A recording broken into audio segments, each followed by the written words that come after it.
Satan cherche toujours à pénétrer dans notre esprit par notre corps ou notre âme et à s'emparer de cette forteresse qu'est l'esprit pour la mettre en esclavage.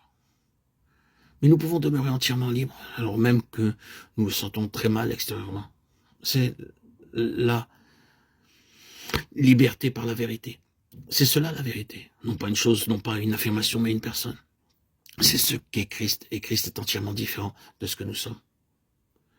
Or, le Saint-Esprit, qui est l'Esprit de vérité, veut nous enseigner que c'est demeurer en Christ qui est tout.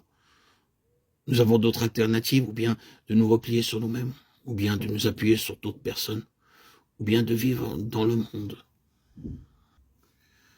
de façon mentale. Demeurons en Christ et nous aurons le repos, nous aurons la paix, nous aurons la délivrance. Mais n'oublions pas, si nous sommes sincères à l'égard du Saint-Esprit, il ne permettra pas que nous nous trompions sur nous-mêmes. Je veux dire qu'il nous dévoilera notre moi véritable. Il nous découvrira et il nous montrera soigneusement qu'en nous, il n'y a rien de bon qu'en nous. Il n'y a rien sur quoi nous puissions nous appuyer, afin de nous faire comprendre également et bien clairement que c'est en Christ seul, le Fils de Dieu, qui est notre sécurité, et notre assurance, et notre vie.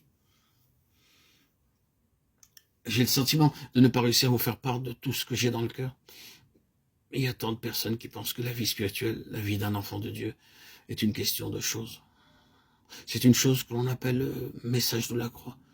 C'est une chose que l'on appelle la sanctification. C'est une chose que l'on appelle délivrance. C'est une chose que l'on appelle mort avec Christ. Une chose. L'on essaie de saisir cela et l'on ne trouve pas de délivrance de cette manière.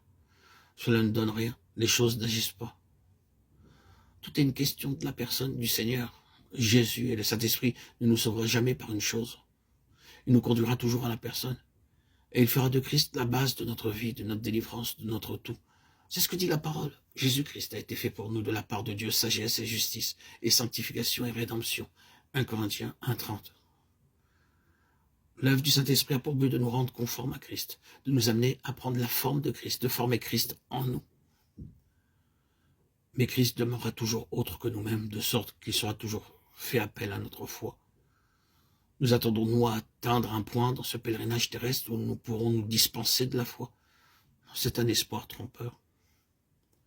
La foi nous sera demandée dans les derniers moments de notre vie, tout autant sinon plus qu'en tout autre temps. La foi est une chose nécessaire pour toute la durée de cette vie. Si cela est vrai, tout espoir nous est enlevé de posséder jamais quelque chose par nous-mêmes. Ce fut le premier péché d'Adam, le choix qu'il fit, d'avoir non pas toute chose en Dieu par la foi, mais d'avoir tout en lui-même dans l'indépendance, de se débarrasser de l'idée de la foi.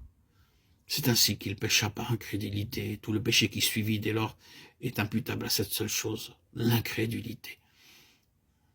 La foi est le grand facteur de la rédemption, du salut, de la sanctification, de la glorification. Tout est à nous par la foi. Elle anéantit l'œuvre du diable.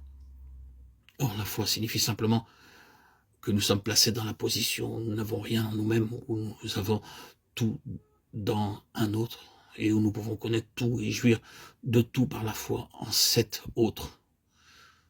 C'est ainsi que Galates 2:20 nous revient toujours avec une force renouvelée. J'ai été crucifié avec Christ. Si je vis, ce n'est plus moi qui vis, c'est Christ qui vit en moi. Et si je vis encore dans la chair, je vis dans la foi du Fils de Dieu, la foi qui est dans le Fils de Dieu, qui m'a aimé et qui s'est livré lui-même pour moi. Je vis la vie dans la chair par la foi dans le Fils de Dieu. Oh, que le Seigneur veuille interpréter sa parole pour nous.